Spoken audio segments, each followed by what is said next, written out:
recolhimento e introspecção. É hora de ouvir mais a intuição do que o barulho externo. No trabalho, reveja estratégias antes de agir. Já nas relações amorosas, assuntos do passado podem retornar. Feche ciclos com sabedoria e maturidade. Aquário. Amizades e contatos profissionais pedem revisão. Mal-entendidos podem surgir se houver falta de clareza. No amor, evite promessas que não pode cumprir. É um bom momento para realinhar projetos e fortalecer vínculos verdadeiros. Pelo menos não tem ex voltando. Peixes. Atenção com comunicação no trabalho e reputação. O céu pede responsabilidade nas palavras. É hora de revisar planos de longo prazo e fortalecer a sua autoconfiança.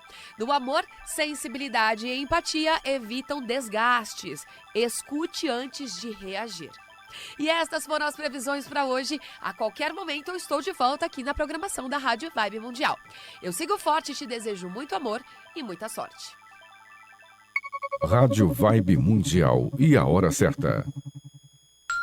8 horas. A Vibe Mundial apresenta programa O Direito Azul, com Tamires Cardoso. Olá, queridos, bom dia! Bem-vindos a mais um episódio do nosso programa Direito Azul. Hoje eu vou fazer uma sequência do programa anterior, estava conversando aqui com o pessoal da live também. Vocês me mandaram bastante dúvidas, eu fico bem feliz com isso. Alguns fizeram algumas perguntas a respeito da finalização da história, de como foi. A gente tem um tempo limitado aqui de programa, né? Eu costumo fazer em 25, 26 minutos, então o tempo realmente é contra nós diante de todo o conteúdo que tem para passar para vocês. Então tem que tentar adaptar, fora que os programas eles são produtos de canalização. Então eu não faço roteiro, tá? Eu já tentei, eu chego aqui, eu passo o tema, eu sei mais ou menos sobre o que eu vou falar, mas eu não faço roteiro. Não tem começo e meio e fim, eu não venho programada, é canalização mesmo. Às vezes que eu tento fazer isso, vocês podem ver que não funciona muito, né? São os programas aí do início. Vocês pegarem lá os primeiro, segundo programa, eu tentei montar roteiro, não funciona, porque canalização é assim. Sempre que eu falo fluidamente, né, vocês podem perceber que é canalização. Então, seguindo a história, eu contei para vocês um pouquinho da minha história de vida, de algumas experiências religiosas que eu tive. Falei do meu pai, que ele teve câncer muito jovem, nós passamos a procurar dentro de igrejas, né? E aí as pessoas me questionaram, falaram, poxa, mas vocês procuraram, né? Sua família procurou essa questão religiosa, essa questão de igreja, como foi a saúde dele?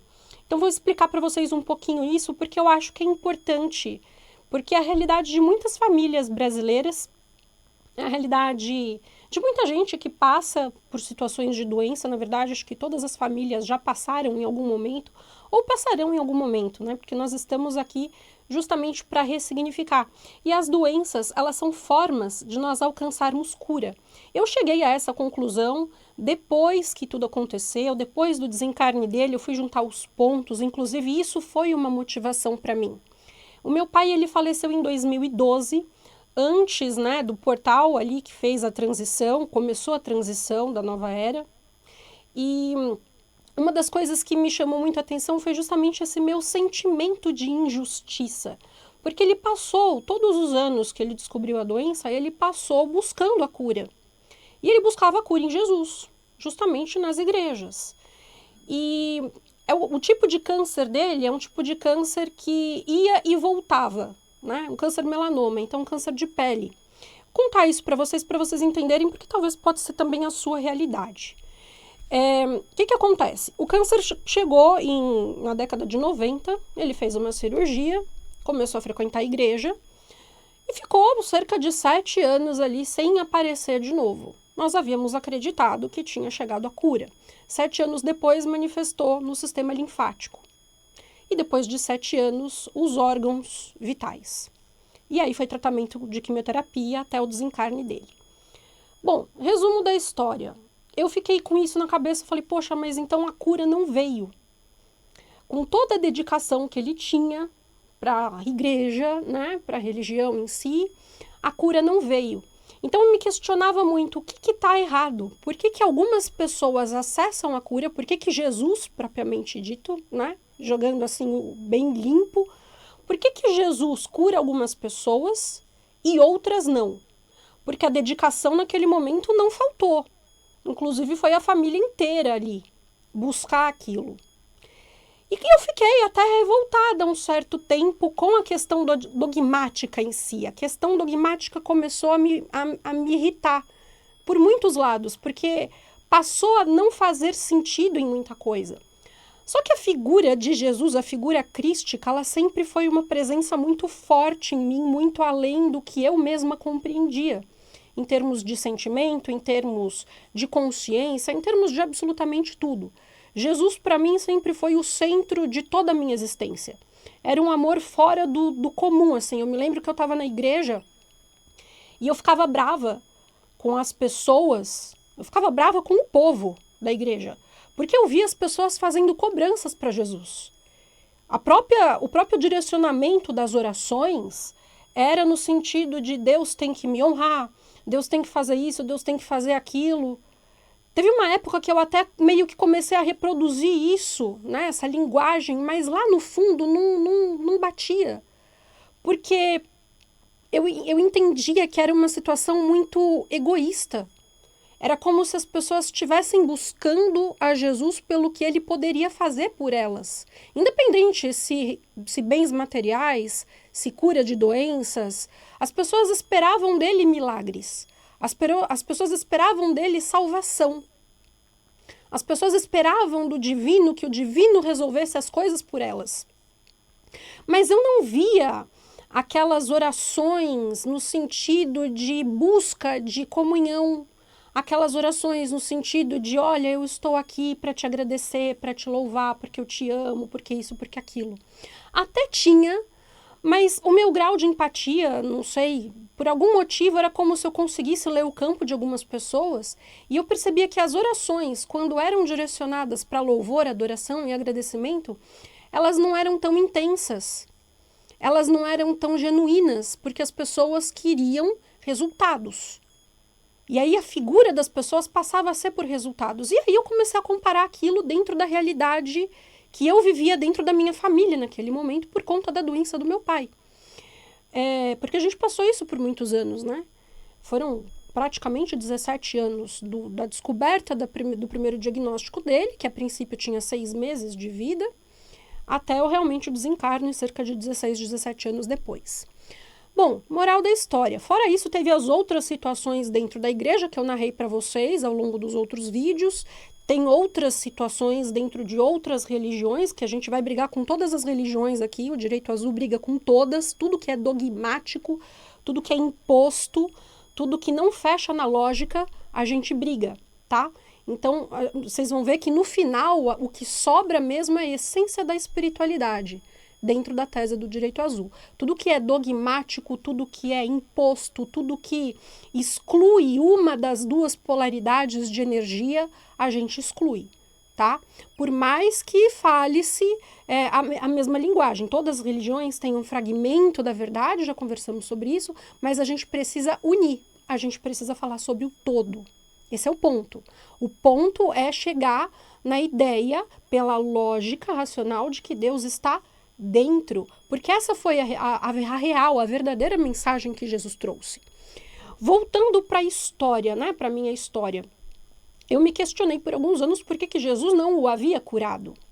Até próximo do desencarne dele, eu usava aqueles oráculos que a maioria dos cristãos usa, que é o próprio abrir da Bíblia, as próprias caixinhas de promessas, e as palavras que vinham sempre eram no sentido de que a cura ela também vem através da doença.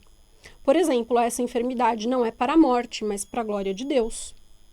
Aí, hoje eu entendo morte num sentido diferente, não tão literal, né?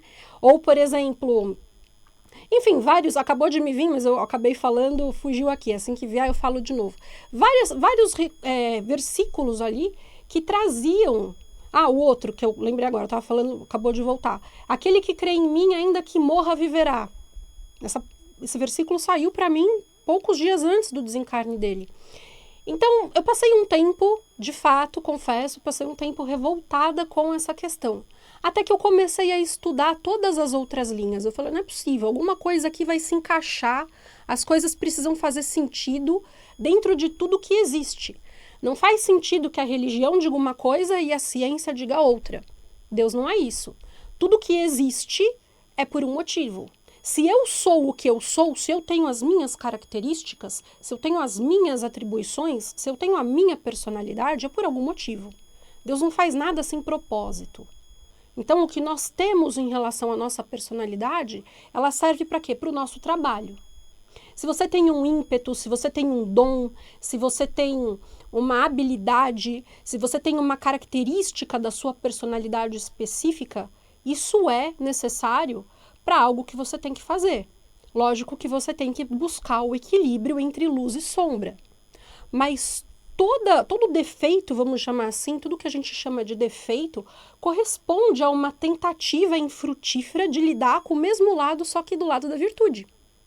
Né? Então, a questão é só equilíbrio, a questão é só dosagem. O mesmo veneno que mata em dosagem certa é o remédio que cura, esse é o ponto. Então, não tem nada errado dentro da criação. Estudando todos esses outros temas, estudando a própria ciência, matemática, psicologia, física quântica, as próprias escrituras, porque eu já tinha lido a Bíblia inteira. Depois eu fui para os evangelhos gnósticos. Sabe por que o Vaticano, por que as igrejas excluíram esses evangelhos da Bíblia?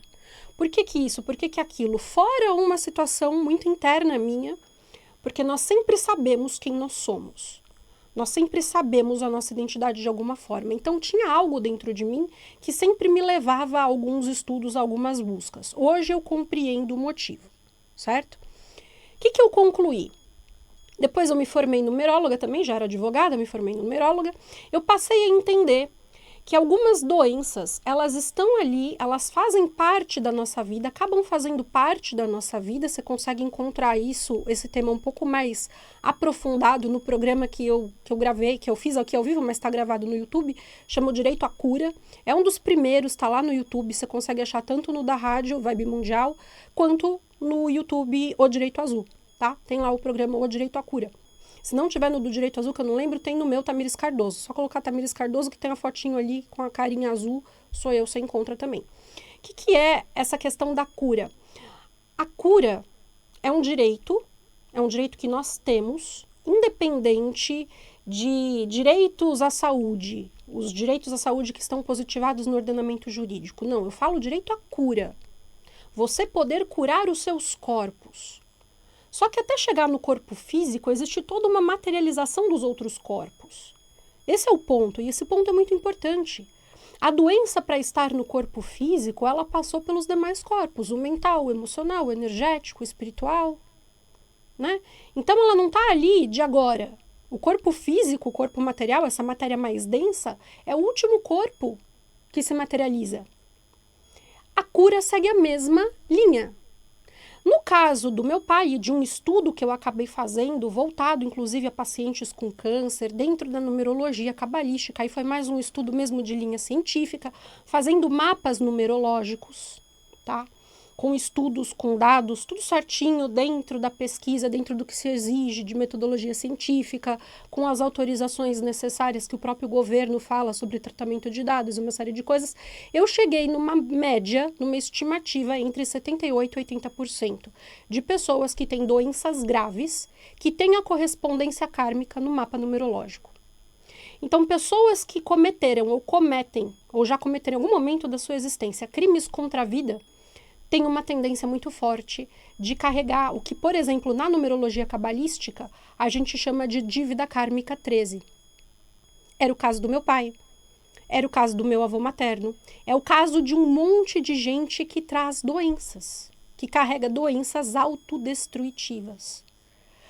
Mas por que isso acontece? Eu preciso, se eu tenho um caso desse, se eu consigo chegar nessa informação.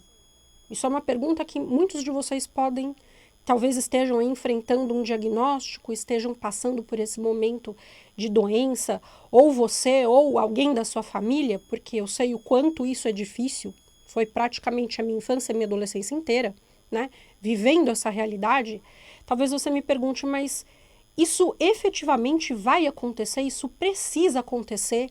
Essa retomada de equilíbrio de balança necessariamente precisa ser quitada com a vida da pessoa? E aí é onde a gente volta na questão do direito azul e na beleza que é o direito azul. Porque ele é uma balança mesmo de direito, então ele busca uma compensação de equilíbrio. Não necessariamente, e aí o nosso juiz é a nossa consciência, o direito azul não depende de tribunais, não depende de alguém ficar sabendo, certo? Por isso que muitas coisas se manifestam na nossa saúde. Muitas coisas, elas acabam se materializando dependendo da nossa consciência. Então, o que a gente precisa? Ressignificar. E a gente tem mais de 90% da população que, ao longo das vidas, já cometeram crime contra a vida. O que é crime contra a vida? Qualquer coisa que tire uma vida. Não precisa ser uma vida humana. Não precisa ser a vida do outro, pode ser a sua vida. Uma alimentação incorreta, um vício, uma irresponsabilidade no trânsito, é um crime contra a vida.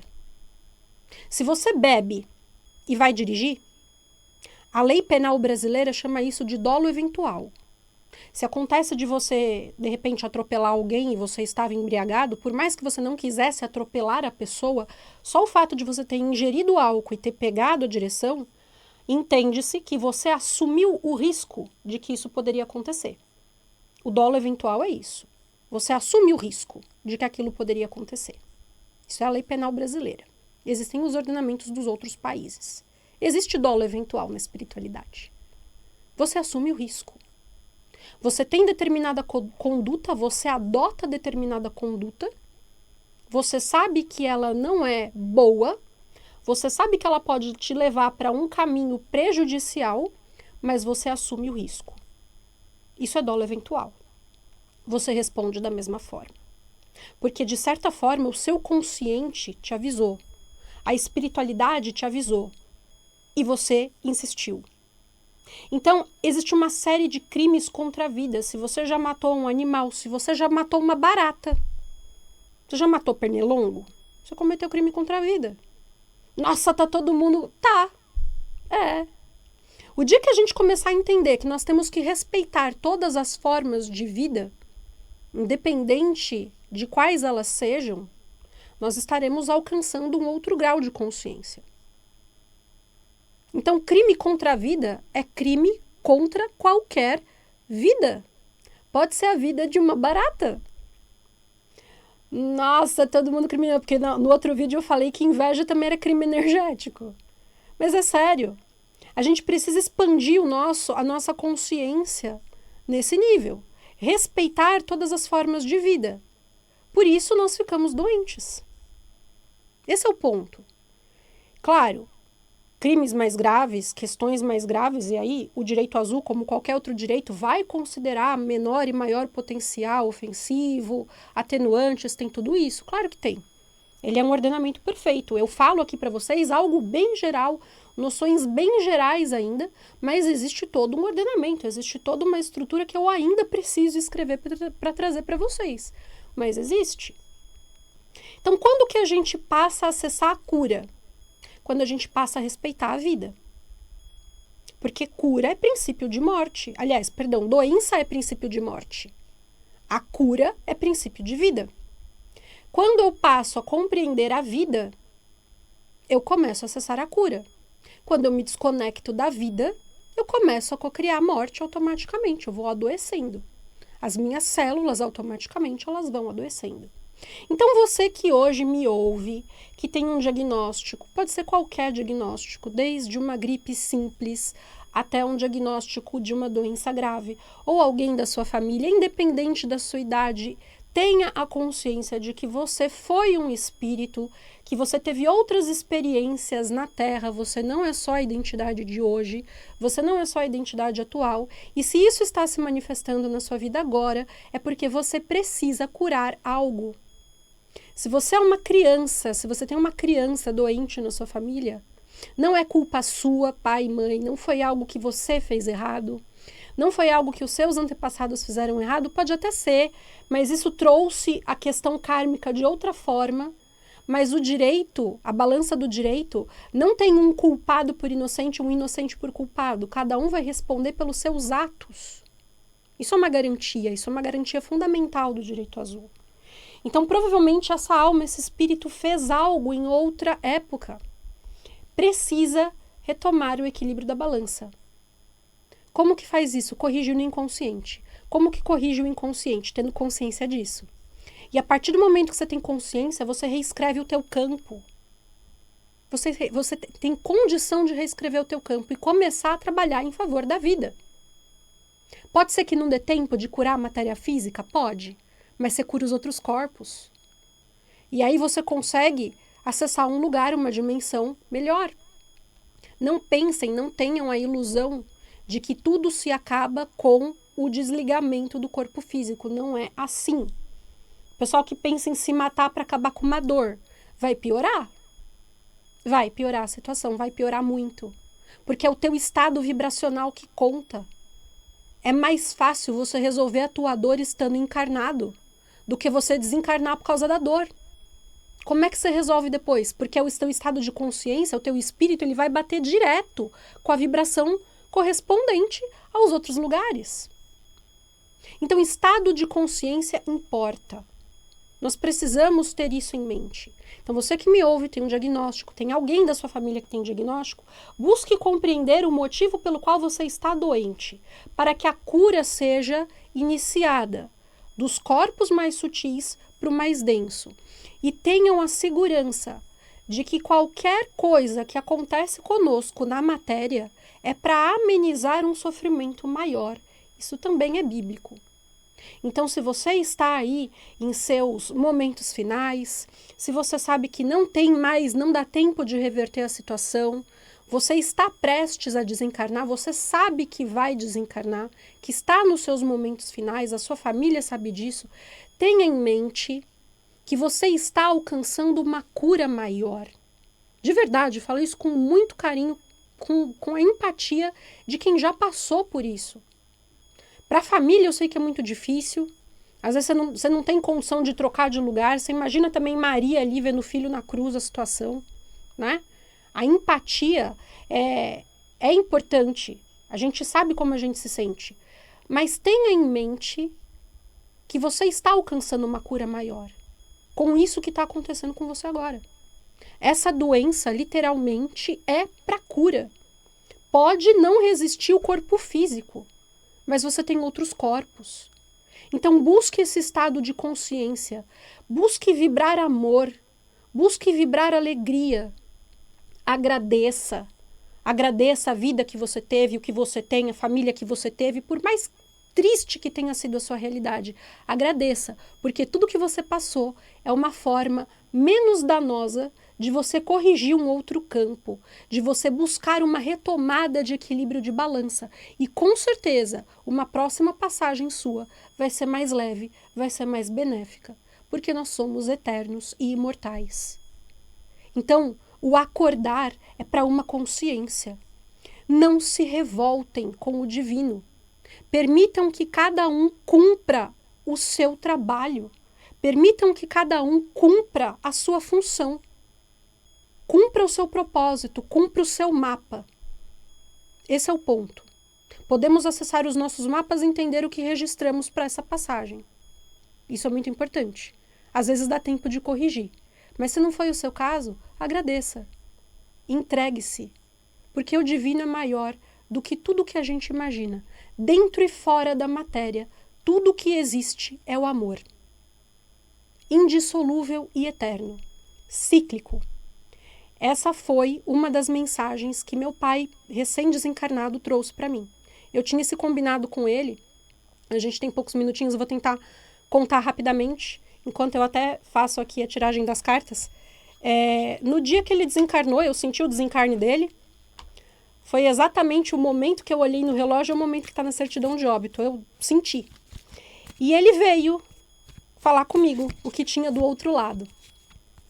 E eu me lembro das palavras dele na minha mente. Tamires, é amor.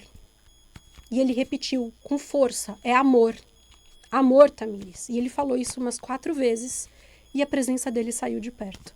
Então eu tenho comigo que ele literalmente me contou o que tinha do outro lado. A carta de hoje é a águia. A águia. A águia voa acima das nuvens. Ela é livre. Liberte-se. Liberte-se das coisas que te prendem com alegria, com gratidão. E tudo fica bem no final. Esse é o ponto. Gratidão, alegria, buscar o divino pela sua própria essência. Porque é para isso que nós estamos aqui. Certo? Busquem nos outros programas a sequência anterior para a gente ter chegado aqui. Não era exatamente do que eu planejava falar, mas como vocês, né? Como eu contei para vocês no começo, é tudo canalização. Eu vou seguir com partes da minha história nos próximos programas a partir da semana que vem. Certo, gente? Sigam a página O Direito Azul no Instagram e continuem aqui na programação da rádio. A Vibe Mundial tem muita coisa importante para todos nós. Muita coisa de luz e de expansão de consciência. Certo, gente? Um beijo para vocês e até segunda-feira que vem. Tchau, gente. Obrigada.